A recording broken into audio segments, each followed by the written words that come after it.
In this video, I want to show you how to make this really cool ghost puppet. This is a great high impact prop that doesn't take a whole lot of DIY skills and tools to make, as opposed to some of the other props that are out there. This isn't my original idea. I saw it on a Facebook group, a guy named Eric Rodenheiser. I think that's how you pronounce his name. He had said he had seen something similar at Universal Studios, so I don't know where this idea originates from, but I'm calling it the Universal Rodenheiser Ghost Puppet. And it kind of has like this Dementor-esque look to it, and it's not too expensive to make. So let me show you this illustration real quick. The first thing you need is PVC. And so what I did is I got PVC crossbar right there, and then the appropriate PVC size for all the other things. I think I did like 1/2 inch, and I did a thicker PVC for the main bar because I wanted it to be fairly stiff because I was making mine very long, so I can make it fly really high and really low. I used basic measurements from my own body for the shoulders and then the upper arm, and then I had a piece for the neck. Next piece is the arms. Now the arms, so the forearm actually is an extension of the entire arm, and then ended up painting the whole thing black because I knew that these were the parts that I wanted to be hidden. And then I put an angled piece on the end right there that will attach to a belt hook.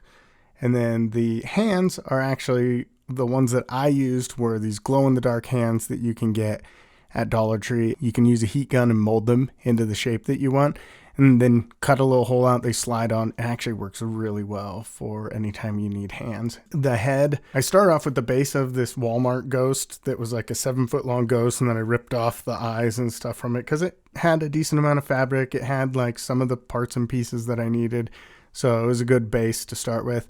And then I actually did a milk jug skull and put that on instead. So the head eventually became a milk jug skull. So now, this is the interesting part right here, how I connected it together. I used a rope to tie it all together. So where the elbow is, on the forearm poles, I drilled a hole, tied a knot in it, went up through the arm, went across the shoulders, then down the other forearm, out through the other arm, had a hole drilled in that where the elbow would be, and then tied that.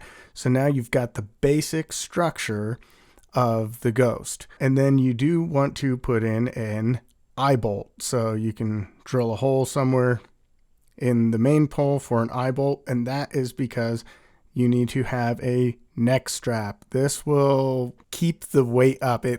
You can really stabilize the ghost well. For the neck strap, I had a strap that was from a metal case that I got at Harbor Freight that I wasn't using, but you can use any type of webbing.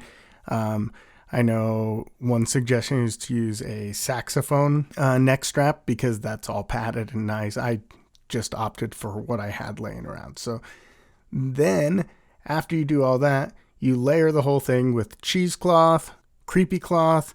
I used some beef netting from Trenton Mills. If you don't know what that is, it's what people use a lot of times for the big spider webs that you use.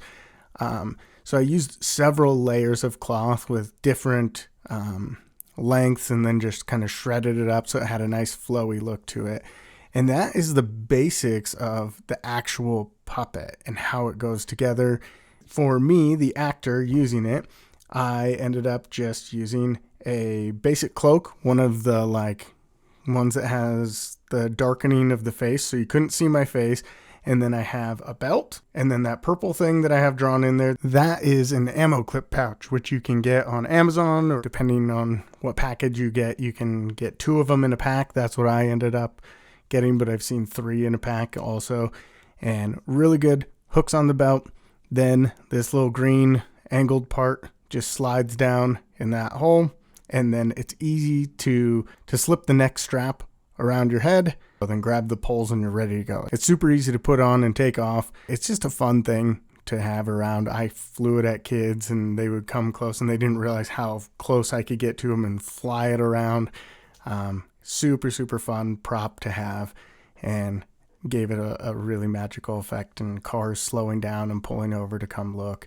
as they went into the haunted house. So really cool, really easy to make, not very expensive at all. It's mostly PVC and some cloth. If you have any suggestions on how it could be improved or anything like that, go ahead and leave those in the comments below.